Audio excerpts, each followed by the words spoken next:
Welcome to Luca is a billionaire, where the only thing I invest in is your answers.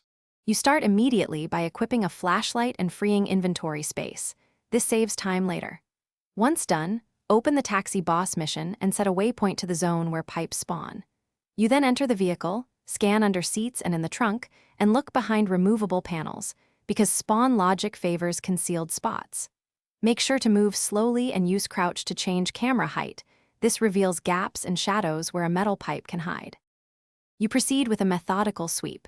Crouch and move in a front-to-back, left-to-right pattern roughly 1.5 meters between passes so you don't miss edges. While sweeping, interact with clickable props and shake or move debris. Some items only drop when triggered.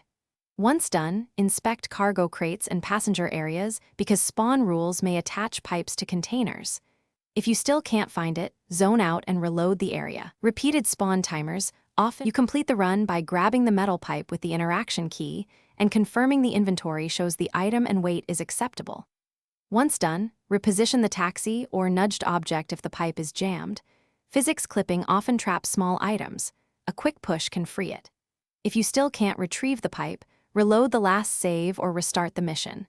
As a last resort, clear game cache or rezone because persistent spawn glitches sometimes need a full refresh.